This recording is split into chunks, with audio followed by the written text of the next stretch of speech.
After the Empire Super Sprints banquet here at Vernon Downs Hotel and Casino with the man who finished fifth in the point standings with the Empire Super Sprints, Matt Tanner did 305s for a couple of years before moving to 360s in 2012. 12 wins total with the Empire Super Sprints. Won a couple this past season, 15 top 10s, like we said, fifth in the point standings. Was able to get his picture taken with the top five. How have we been? Pretty good. How was the season 2023? It was better than the year before. We kind of struggled last year, so it was good to get pointed back in the right direction and figured a few things out that I think we've been missing on, and I think we're kind of headed in the right direction for next year. What area did we figure things out in? Just some different ride height stuff and some stuff with our shocks were, I don't know, I guess kind of hung up on from years ago, and stuff's progressing that we didn't keep up with. Okay. Were you too tall or too short with the ride heights? Depended on the surfaces. Everything's a little different now than we were used to, like Utica. We were really good at Utica until Brett took it over, and he's got the track a little different now. Yeah, a little grippier now, isn't it? Yeah, threw us off a little bit. So just getting that figured back out, and like I said, a little shock stuff we didn't keep up on. So okay. Well, what is the train of thought? Heavy track versus a dry, slick, typical New York track. How do the ride heights differ? What's the rule book, or what's the conventional wisdom say about that? Oh, I don't know. I think if you talk to everybody, you'd get a different answer on what works best for everybody. That's kind of where we were at too. Is what we had worked really good on slick stuff, and like you said, it's got a little more grip now. So just trying to figure out where we want to be, and you talk to 5 different people, you get 5 different answers on what to do. Okay, see, he was cagey with that. So, all right, so let's say the track is getting real slick. Do we take the ride heights down, or do we raise the car? And I'm not looking for numbers. I'm just looking for a general. Usually start picking up the nose a little bit and really try to get the car back, the weight back on the back tires a little bit more. Oh, so that's what the ride. So we don't do that with all 4 corners. No, you can adjust each corner separately to get what you want to get. But that makes sense because we want more air and we want more downforce as the track gets slick. So when you raise the front, like you said, it also pushes the front down and it gets the air on the back wing a little better, doesn't it? Yep. Interesting. So there's a little tidbit for you guys right there. Where were the wins this year? We had one at Albany and one at Drummondville. Okay. I've been to Albany in a few years, but that's still a racy place, isn't it? Yeah, and it was pretty cool. It's probably the closest we raced to home, so to get that one there, we had a lot of family there that night and friends and everything, and some place we've been pretty decent at over the years, just never had a top 3 finish or anything, so to start in the pole and lead every lap was pretty good. It's kind of like Weedsport, it's kind of like Brewerton, but it's kind of not like either of those places too, isn't it? Yeah, a little bit faster, but similar. Mm-hmm. And usually a little grippier, especially in the heat races, right? Yeah, it's especially now. Lyle gets a pretty good curb on it for the heat races there, so you rip around the top. And the feature, it kind of moved around a little bit. It was in the middle, then went to the bottom, and then Cobra got the top rolling at the end. It was probably a good thing it was lap 25 because he was coming on. He being on the top, what a surprise, right? So he even drove his modified way before you were born, but he drove a modified like a sprint car back in the 90s too. So is tire wear an issue at Albany Saratoga? Because I know like the mods will run a 400, a harder tire sometimes. Is it an issue on occasion? It's never going to wear them out so you're blowing them or anything, but it does wear them. Yeah, get some heat in them there. So you run an A-main and toss the right rear? Yeah, you might be able to run in a heat race the next week or something, but yeah, it'll wear a tire out. How do we look at the shop right now?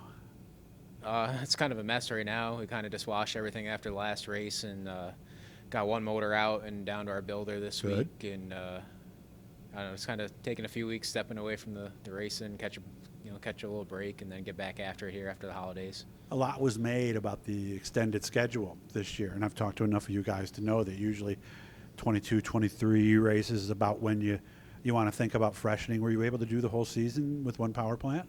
That was the plan, and then right around Labor Day, we had a push rod issue with one motor, and just our builders down in Pennsylvania, so to get it down there and get it back, it's too much to do in 1 week, so we just put the other motor in to finish the last 6 nights off. So you had a backup ready? Yeah, okay. Yeah, we have 2 motors at the shop. Was that related to laps, or did we just have a bad push rod? We really don't know. They're going to look into it now, but I don't know, probably could have kept running it, but I just didn't want to turn into anything more than it was. So. Yeah.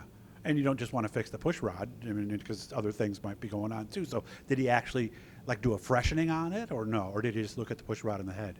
He hasn't even done anything yet. It's still there. I just dropped it off Tuesday, so he'll have it for a couple months before we get it back. But he'll go, do a complete freshen on it and get it all tuned up for next year. What about the motor we finished the year with?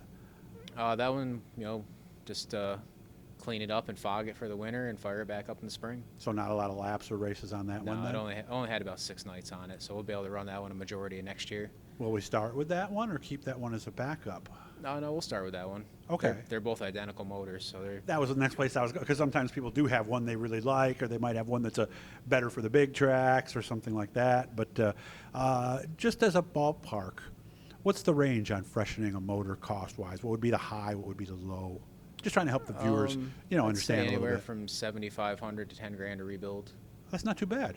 No, not if, as long as nothing's like Well- major's broke. That runs the bill up pretty quick. But yeah, just a normal freshen's 7,500. Okay, so we'll take that motor with the bad push rod and go ahead and do the whole freshening on that. Yeah, just while it's down there. It's such. That we go down to Ryder down in Carlisle, Pennsylvania, so it's 6 hours one way to get there. So while it's there, I might as well do it all. And That's true. Why bring it back and then find out you got a problem? Yep. So how about the frame and stuff like that? How are we looking there? good. We got one car that only had 2 nights on it that we ran. I ran it at Devil's Bowl, Vermont. Ran second with it, and then put Chase Briscoe in it to run up in New Hampshire for a night, and he picked up a win with it. So I got that car at home, and then the one we ran all this year. So What's it feel like to have a guy like Chase Briscoe drive your stuff? that was cool. It was kind of a pretty cool deal we put together with him, and obviously not knowing his background, he's pretty good to be in NASCAR, but not knowing what he can do on dirt to get him in there and go. I think he went 10th to first or 8th to first. So Really?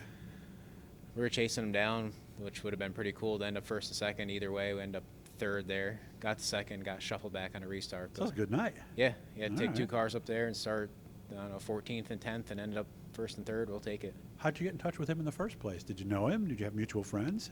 Nope. Ron that ran Scone last year, Sprint Cars in New England.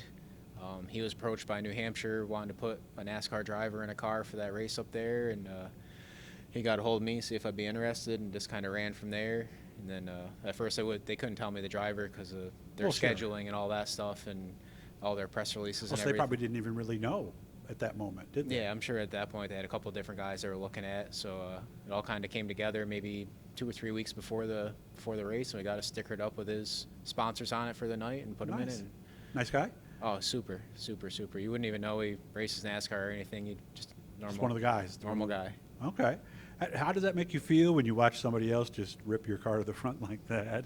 I was a little nervous at first, just because that car was completely brand new when we got it together for him. So a little nervous at first, but once I saw what he was capable of, I knew he was in good hands. All right. So we'll be back next year, hoping to move up a couple spots, maybe beat Jordan, Steve, and Jason and those guys? Yeah, I mean, when the schedules come out, we'll see what's going on. But, I mean, right now, that's probably the main plan. I know USAC, the 360 deal's coming to New York this year for a couple of races I at didn't know that. Utica and Fonda. So we'd like to hit those if we can, or if we can get down to Grandview or something with URC or something like that. Just do a little traveling if possible. Of course, there's a new series around, too. So is it shuffle time for 410s, do you think? Yeah, I mean, we're not really in the 410 game. We tried that a few years ago. You did? Okay. You've been there, done that already. Yeah, we had a kind of a lower end 410 motor, and it just you got to do it a lot to be able to compete with those guys, and we just didn't do it enough. So, and there's some guys up here, Paulie and Jordan and Davey Franek. They'll do pretty good with that deal. Yeah, like what now. Danny did out there at Danny. Weedsport, too. So, Yep. Well, it's good to see you again. I hadn't seen you this past season. So please keep in touch. And when you get closer to go time next year, give me a shot. We'll do a phone interview and let everybody know how you're doing, okay? All right, sounds good. Thank you. Good to see Matt Tanner here tonight, 5th in points with the Empire Super Sprints. Looks like he's got some interesting things going on for 2024.